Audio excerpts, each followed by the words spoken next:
Terima kasih Anda masih bersama kami di Metro Siang. Pemirsa, Presiden Joko Widodo terus bergerilya merayu investor untuk membangun IKN di setiap kunjungan kerja ke sejumlah negara. Namun begitu, Presiden tidak boleh abai dengan berbagai permasalahan kesejahteraan rakyat Indonesia yang juga harus segera diselesaikan.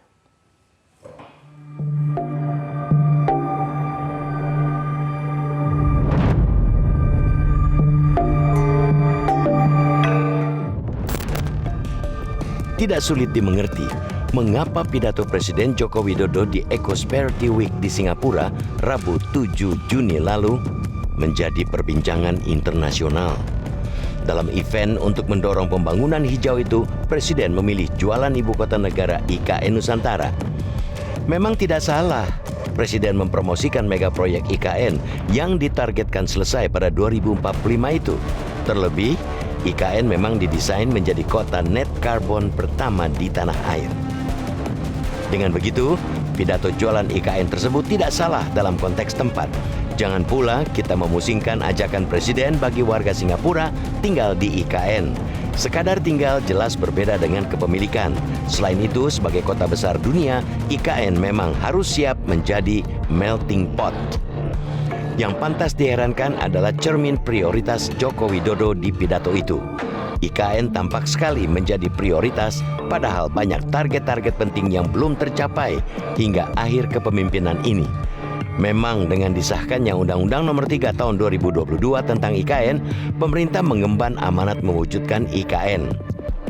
Sudah begitu, pemerintah sendiri menargetkan pembangunan tahap pertama selesai tahun depan, sementara hingga kini masih sepi investor. Namun, IKN tidak boleh mengesampingkan target-target genting nasional.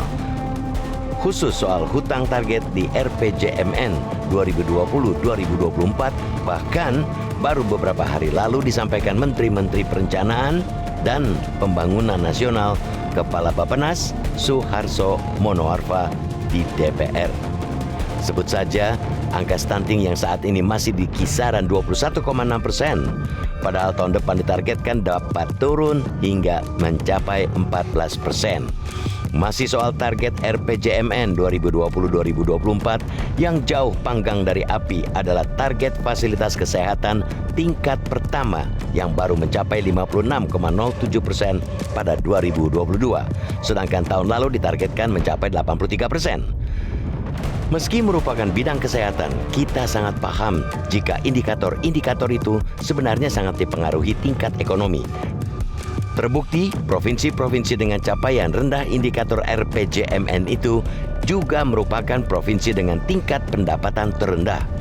Contohnya adalah Nusa Tenggara Timur atau NTT, di mana angka balita stunting pada 2022 mencapai 35% atau merupakan tertinggi nasional. Sejurus dengan itu, pada 2021, pendapatan per kapita penduduk NTT hanya sepertiga rata pendapatan penduduk Indonesia. Begitu pula dengan rasio elektrifikasi pada 2022. NTT masih menjadi provinsi buncit. Padahal potensi energi baru terbarukan di NTT merupakan salah satu yang terbesar di Nusantara. Sebab itu, ketika Presiden getol merayu investor asing untuk terjun dalam ekonomi hijau di tanah air, NTT dan provinsi-provinsi minim investasi lainnya mestinya lebih tersorot. Fokus sempit pada IKN, ibarat melihat semut di seberang lautan namun isu-isu gajah dikesampingkan. Kita mendesak, di tahun terakhir pemerintahan ini, Presiden Joko Widodo fokus memperbaiki target kesehatan dan pendidikan. Apalagi program kesehatan dan pendidikan masuk dalam visi misi teratas saat dahulu masa kampanye bersama Ma'ruf Amin.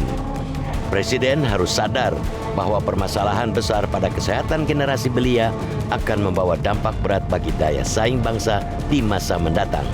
Penyelesaian inilah yang semestinya menjadi warisan besar Presiden ketimbang ambisi IKN.